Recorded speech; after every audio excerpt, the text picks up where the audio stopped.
American people. This process has required a lot of close consultation between the White House and the Senate, and all of that has been necessary because we want to make sure that we are delivering on our shared goals in the budget reconciliation process. Our big, beautiful bill has to reflect all of that, and so it is big, and it involves a lot of areas of policy, and so it requires a lot of close coordination. Our two chambers are directly aligned also on a very important principle, and that is the principle of fiscal responsibility. We are the party that delivers and ensures that. So we have a number of aims here. Our aim is to deliver on our promises in this big, beautiful bill regarding things like border security, restoring peace through strength, and American energy dominance, and regulatory reform to get the economy really humming again. And of course also tax relief, tax reductions. We have to make the tax cuts permanent, and that's all involved and enveloped in this big effort, and all the other promises and priorities we made. Now, it's important to note that at the same time, we also need to achieve the maximum amount of savings for the American people, because that's what fiscal responsibility is. And we even want to start reducing the deficit. So with all that in mind, our first big, beautiful reconciliation package here involves a number of commitments, and one of those is that we are committed to finding at least $1.5 trillion in savings for the American people, while also preserving our essential programs. The Democrats are out right now trying to make hay out of the fact that we're going to gut Medicaid and all these other things. It's simply not true. We're going to protect the essential programs for everybody who's eligible to receive those, and you'll see that reflected in the final bill. But I think it's very important for us to note that we'll be looking for $1.5 trillion in savings, and I can tell you that many of us are going to aim much higher and find those savings because we believe they are there. We want to make government more efficient, effective, and leaner for the American people. And I think that will serve every American of every party, and we're happy to do that.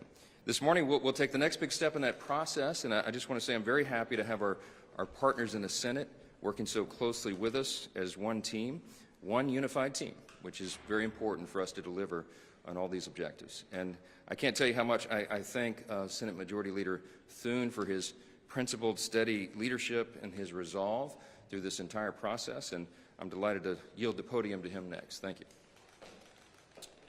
Thank you, Mr. Speaker, and good morning. A lot of work been going on here the last few days, but what I can tell you is that I think, as you know, last week that there were 51 Senate Republicans that passed a budget resolution that seeks to accomplish all the things that the Speaker outlined. We are all aligned on the need to make the 2017 Trump tax cuts permanent, to restore American energy dominance, to grow our economy, and to make a generational investment in our border security, and also make sure that we are ready militarily to deal with any of the threats that the country faces around the world. And those are all things that are addressed in this budget resolution, which is why it's really important that we act. The budget resolution, as you know, is the first step. It unlocks budget reconciliation, which is where all this can be achieved. But one of the principal objectives in our budget resolution and in the House's, as outlined by the Speaker, is spending cuts. We have got to do something to get the country on a more sustainable fiscal path, and that entails us taking a hard scrub of our government, figuring out where we can find those savings. And our ambition in the Senate is we are aligned with the House in terms of what their budget resolution outlined in terms of savings. The Speaker's talked about $1.5 trillion. We have a lot of United States senators who believe that is a minimum. And we're certainly going to do everything we can to be as aggressive as possible to see that we are serious about the matter not only of making our federal government more fiscally sustainable, but also deficit reduction, which is critical to a lot of our members in the Senate, and I know to his members in the House. So we're ready to move forward. I'm hoping that the Speaker and his team and his House colleagues can succeed today, get the budget resolution passed, and that will set us up for the next step in this process, which enables us to achieve all the things on President Trump's agenda, including those I just outlined. But absolutely essential that we work really, really hard to see what we can do to make government smaller, more efficient, and more accountable to the American taxpayer. Thank you. Thanks so much. Thanks. Find the cuts. How did you make this case? Thank you, guys.